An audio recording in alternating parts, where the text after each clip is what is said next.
Sufia Khan from Center for Peace and Spirituality. I would like to talk about the concept of jihad in Islam.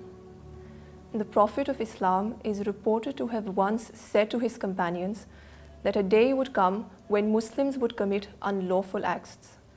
His companions asked with surprise how this would happen.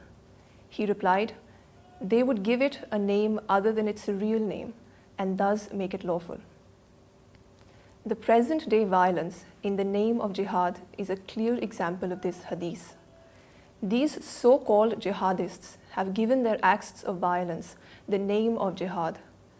Since they have devised justification for their violence, their conscience does not refrain them from killing others. However, the Quran categorically condemns the killing of innocent human beings. It states, "Whoever killed a human being, except as punishment for murder or for spreading corruption in the land, shall be regarded as having killed all mankind."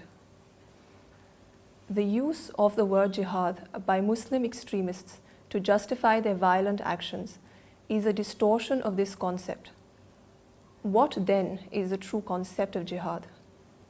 Jihad literally means to strive one's utmost for a noble cause.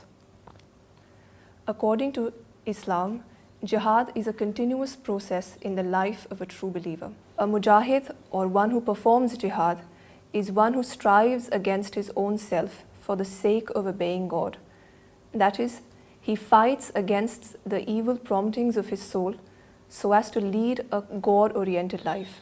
Jihad is mentioned in the Quran in various contexts, but nowhere in the Quran is the word used in the context of war. For example, the Quran states, "Do great jihad with the means of the Quran." In this verse, jihad clearly means striving hard to spread the teachings of the Quran to all mankind.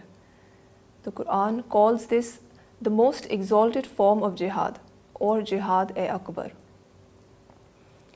It is true the word jihad can be used in an extended sense to refer to war, because war is also a kind of struggle. But it is important to know that Islam lays down very strict conditions for waging war.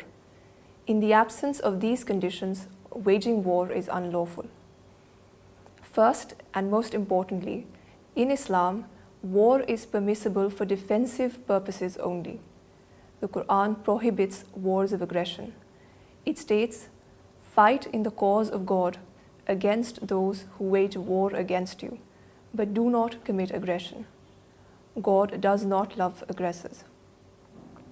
The same point is made at another place where it is stated, "Permission to fight is granted to those who are attacked because they have been wronged."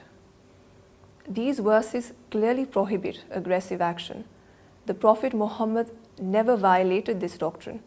During the Prophet's lifetime, Muslims fought only 3 wars, and all of them were defensive in nature. Another important condition is that according to Islam, only an established state has the right to declare war. According to a prophet's saying, the leader is a shield. War is undertaken under his leadership, and protection is procured through him. This same principle is expressed in Arabic as ar-rahilu lil-imam, meaning that the declaration of war is the sole prerogative of the ruler. This issue is one on which there is consensus among the fuqaha, or the scholars of Muslim jurisprudence. According to Islam, non-state actors do not have the right to make such a declaration. This is because war requires great organization and resources, which only an established state can provide. If non-state actors engage in warfare, their efforts will not yield a positive result and end in utter destruction. The so-called jihads being waged by Muslim extremists are entirely offensive in nature and were launched and are being carried out by non-state actors, and therefore they are completely unlawful from an Islamic point of view. They have no sanction in Islam whatsoever.